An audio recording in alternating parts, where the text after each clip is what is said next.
शंकर भगवान की जय। श्री शिव महापुराण विद्येश्वर संहिता। शिव नाम जप तथा भस्म धारण की महिमा, त्रिपुंड्र के देवता और स्थान आदि का प्रतिपादन। ऋषि बोले, महाभाग व्यास शिष्य सूत जी, आपको नमस्कार है। अब आप उस परम उत्तम भस्म महात्म्य का ही वर्णन कीजिए। भस्म महात्म्य, रुद्राक्ष महात्म्य तथा उत्तम नाम महात्म्य, इन तीनों का परम प्रसन्नता पूर्वक प्रतिपादन कीजिए और हमारे हृदय को आनंद दीजिए।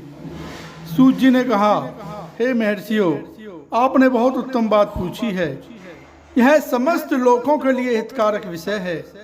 जो लोग भगवान शिव की उपासना करते हैं वे धन्य हैं, कृतार्थ हैं, उनका देह धारण सफल है तथा उनके समस्त कुल का उद्धार हो गया। जिनके मुख में भगवान शिव का नाम है, जो अपने मुख से सदा शिव और शिव इत्यादि नामों का उच्चारण करते रहते हैं, पाप उनका उसी तरह स्पर्श नहीं करते जैसे खदिर वृक्ष के अंगार को छूने का साहस कोई भी प्राणी नहीं कर सकते। हे श्री शिव, आपको नमस्कार है। श्री शिवाय नमस्तुभ्यम। ऐसी बात जब मुंह से निकलती है तब वह मुख समस्त पापों का विनाश करने वाला पावन तीर्थ बन जाता है। जो मनुष्य प्रसन्नता पूर्वक उस मुख का दर्शन करता है, उसे निश्चय ही तीर्थ सेवन जनित फल प्राप्त होता है। हे ब्राह्मणों, शिव का नाम विभूति तथा रुद्राक्ष, ये तीनों त्रिवेणी के समान परम पुण्य में माने गए हैं। जहाँ ये तीनों शुभतर वस्तुएं सर्वदा रहती हैं, उसके दर्शन मात्र से मनुष्य त्रिवेणी स्नान का फल पा लेता है। भगवान शिव का नाम गंगा है, विभूति यमुना मानी गई है तथा रुद्राक्ष को सरस्वती कहा गया है। इन तीनों की संयुक्त त्रिवेणी समस्त पापों का नाश करने वाली है। हे श्रेष्ठ ब्राह्मणों, इन तीनों की महिमा को सद लक्षण भगवान महेश्वर के बिना दूसरा कौन भली भांति जानता है। इस ब्रह्मांड में जो कुछ है वह सब तो केवल महेश्वर ही जानते हैं। हे विप्रगणों, मैं अपनी श्रद्धा भक्ति के अनुसार संक्षेप से भगवान नामों की महिमा का कुछ वर्णन करता हूँ। तुम सब लोग प्रेम पूर्वक सुनो।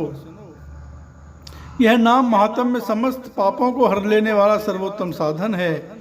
शिव इस नाम रूपी दावानल से महान पातक रूपी पर्वत अनायास ही भस्म हो जाता है। यह सत्य है, यह सत्य है, इसमें संशय नहीं है। शौनक, पाप मूलक जो नाना प्रकार के दुख हैं, वे एकमात्र शिव नाम से ही नष्ट होने वाले हैं। दूसरे साधनों से संपूर्ण यत्न करने पर भी पूर्णतः नष्ट नहीं होते।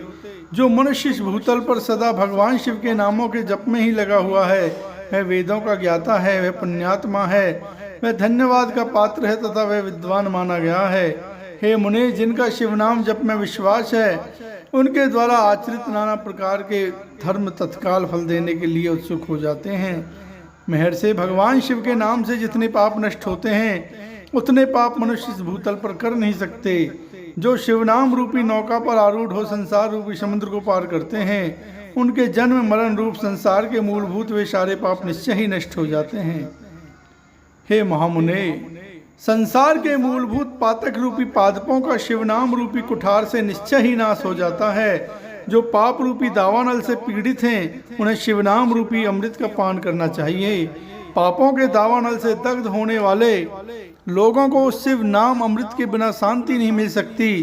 जो शिव नाम रूपी सुधा की वृष्टि जनित धारा में गोते लगा रहे हैं, वे संसार रूपी दावानल के बीच में खड़े होने पर भी कदापि शोक के भागी नहीं होते। जिन महात्माओं के मन में शिव नाम के प्रति बड़ी भारी भक्ति है, ऐसे लोगों की सहसा और सर्वथा मुक्ति होती है।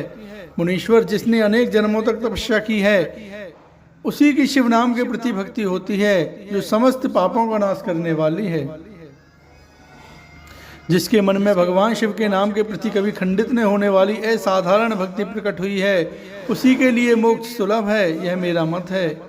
जो अनेक पाप करके भी भगवान शिव के नाम जप में आदर पूर्वक लग गया है, वह समस्त पापों से मुक्त हो ही जाता है, इसमें संशय नहीं है। जैसे वन में दावानल से दग्ध हुए वृक्ष भस्म हो जाते हैं, उसी प्रकार शिव नाम रूपी दावानल से दग्ध होकर उस समय तक के सारे पाप भस्म हो जाते हैं। शौनक, जिसके अंग नित्य भस्म लगाने से पवित्र हो गए हैं तथा जो शिव नाम जप का आदर करने लगा है, घोर संसार सागर को भी पार कर जाता है। संपूर्ण वेदों का अवलोकन करके पूर्ववर्ती महर्षियों ने यही निश्चय किया कि भगवान शिव के नाम का जप संसार सागर को पार करने के लिए सर्वोत्तम उपाय है। हे मुनीश्वरों, अधिक कहने से क्या लाभ है। शिव नाम के सर्व पापा हरि महात्म्य का एक ही श्लोक में वर्णन करता हूँ। भगवान शंकर के एक नाम में भी पाप हरण की जितनी शक्ति है उतना पातक मनुष्य कभी कर ही नहीं सकता। मुने, पूर्व काल में महापापी राजा इंद्रदुम्न ने शिव नाम के प्रभाव से ही उत्तम सद्गति प्राप्त की थी। इस तरह कोई ब्राह्मणी युवती भी जो बहुत पाप कर चुकी थी, शिव नाम के प्रभाव से ही उत्तम गति को प्राप्त हुई। द्विजवरो, इस प्रकार मैंने तुमसे भगवान नाम के उत्तम महात्म्य का वर्णन किया है। अब तुम भस्म का महात्म्य सुनो, जो समस्त पावन वस्तुओं को भी पावन करने वाला है। महर्षियों, भस्म संपूर्ण मंगलों को देने वाला तथा उत्तम है। उसके दो भेद बताए गए हैं, उन भेदों का मैं वर्णन करता हूँ, सावधान होकर सुनो। एक को महाभस्म जानना चाहिए, दूसरे को स्वल्प भस्म। महाभस्म के भी अनेक भेद हैं, वह 3 प्रकार का कहा गया है, स्रोत, स्मार्त और लौकिक। स्वल्प भस्म के भी बहुत से भेदों का वर्णन किया गया है। स्रोत और स्मार्त भस्म को केवल द्विजों के ही उपयोग में आने के योग्य कहा गया है।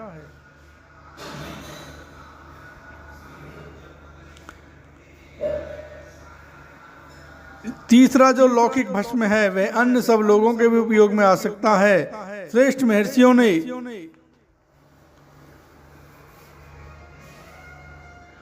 यह बताया है कि द्विजों को वैदिक मंत्र के उच्चारण पूर्वक भस्म धारण करना चाहिए।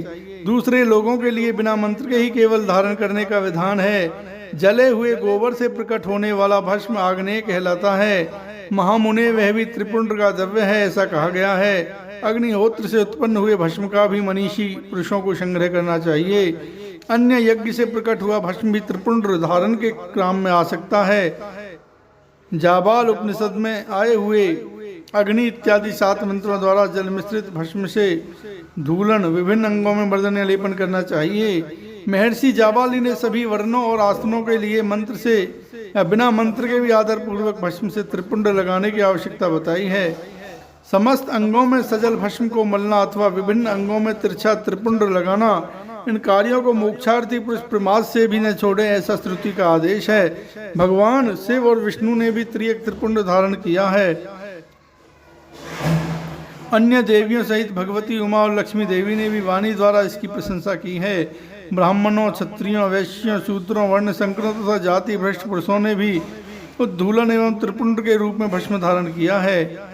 इसके पश्चात भस्म धारण तथा त्रिपुंड की महिमा एवं विधि बताकर सूत जी ने फिर कहा, हे महर्षियों, इस प्रकार मैंने संक्षेप से त्रिपुंड का महात्म्य बताया है। यह समस्त प्राणियों के लिए गोपनीय रहस्य है, अतः तुम्हें भी इसे गुप्त ही रखना चाहिए। मुनिवरों, ललाट आदि सभी निर्दिष्ट स्थानों में जो भस्म से 3 तिरछी रेखाएं बनाई जाती हैं, उन्हीं को विद्वानों ने त्रिपुंड कहा है। बाहों के मध्य भाग से लेकर जहाँ तक बाहों का अंत है उतना बड़ा त्रिपुंड ललाट में धारण करना चाहिए। मध्यमा और अनामिका अंगुली से 2 रेखाएं करके बीच में अंगुष्ठ द्वारा प्रतिलोम भाव से की गई रेखा त्रिपुंड कहलाती है।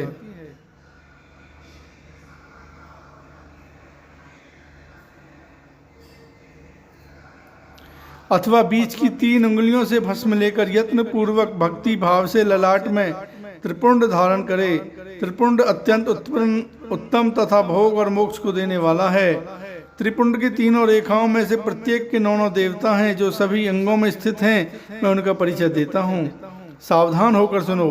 हे मुनिवरों, प्रणव का प्रथम अक्षर अकार, गार्हपत्य, अग्नि, पृथ्वी, धर्म, रजोगुण, ऋग्वेद, क्रिया शक्ति, प्रातः श्रवण तथा महादेव, ये त्रिपुंड की प्रथम रेखा के 9 देवता हैं। ये बात शिव दीक्षा परायण पुरुषों को अच्छी तरह समझ लेनी चाहिए। प्रणव का दूसरा अक्षर उकार, दक्षिणाग्नि, आकाश, सत्वगुण, यजुर्वेद, मध्यम दिन, सवन, इच्छा शक्ति, अंतरात्मा तथा महेश्वर, ये दूसरी रेखा के 9 देवता हैं। प्रणव का तीसरा अक्षर मकार, आवनीय अग्नि, परमात्मा तमोगुण, त्रिलोक, ज्ञान शक्ति, सामवेद, तृतीय सेवन तथा शिव, ये तीसरी रेखा के 9 देवता हैं। इस प्रकार स्थान देवताओं को उत्तम भक्ति भाव से नित्य नमस्कार करके स्नान आदि से शुद्ध हुआ पुरुष यदि त्रिपुंड धारण करे तो भोग और मोक्ष को भी प्राप्त कर लेता है। मुनीश्वर, ये संपूर्ण अंगों में स्थान देवता बताए गए हैं। अब उनके संबंधी स्थान बताता हूँ, भक्ति पूर्वक सुनो। 32, 16, 8 अथवा 5 स्थानों में त्रिपुंड का न्यास करे। मस्तक, ललाट, दोनों कान, दोनों नेत्र, दोनों नासिका, मुख, कंठ, दोनों हाथों, दोनों कोहनी, दोनों कलाई, हृदय, दोनों पार्श्व भाग, नाभि, दोनों अंडकोश, दोनों उरु, दोनों गुल्फ, दोनों घुटने, दोनों पिंडली और दोनों पैर, ये 32 उत्तम स्थान हैं। इनमें क्रम से अग्नि, जल, पृथ्वी, वायु, 10 दिक् प्रदेश, 10 दिक्पाल तथा 8 वसुओं का निवास है। धर, ध्रुव, सोम, आप, अनिल, अनल, प्रत्युषर, प्रभास, ये 8 वसु कहे गए हैं। इन सबका नाम मात्र लेकर इनके स्थानों में विद्वान पुरुष त्रिपुंड धारण करे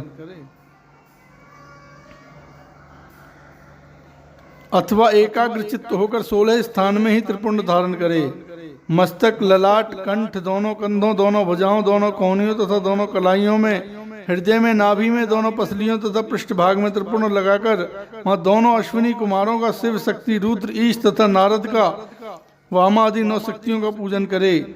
ये सब मिलकर 16 देवता हैं। अश्विनी कुमार 2 कहे गए हैं, नासत्य और दस्त्र अथवा मस्तक, केस, दोनों कान, मुख, दोनों भुजा, हृदय, नाभि, दोनों उरु, दोनों जानू, दोनों पैर और पृष्ठभाग, इन 16 स्थान में 16 त्रिपुंड का न्यास करे। मस्तक में शिव, केश में चंद्रमा, दोनों कानों में रुद्र और ब्रह्मा, मुख में विघ्नराज गणेश, दोनों भुजाओं में विष्णु और लक्ष्मी, हृदय में शंभु, नाभि में प्रजापति, दोनों उड़ियों में नाग और नाग कन्याएं, दोनों घुटनों में ऋषि कन्याएं, दोनों पैरों में समुद्र तथा विशाल पृष्ठभाग में संपूर्ण तीर्थ देवता रूप से विराजमान हैं। इस प्रकार 16 स्थानों का परिचय दिया गया। अब 8 स्थान बताए जाते हैं। गुह स्थान, ललाट, परम उत्तम कर्ण युगल, दोनों कंधे, हृदय और नाभि, ये 8 स्थान हैं। इनमें ब्रह्मा तथा सप्तऋषि, ये 8 देवता बताए गए हैं। मुनीश्वरों, भस्म के स्थान को जानने वाले विद्वानों ने इस तरह 8 स्थानों का परिचय दिया। अथवा मस्तक, दोनों भुजाएं, हृदय और नाभि, इन 5 स्थानों को भस्म वेदता पुरुषों ने भस्म धारण के योग्य बताया है।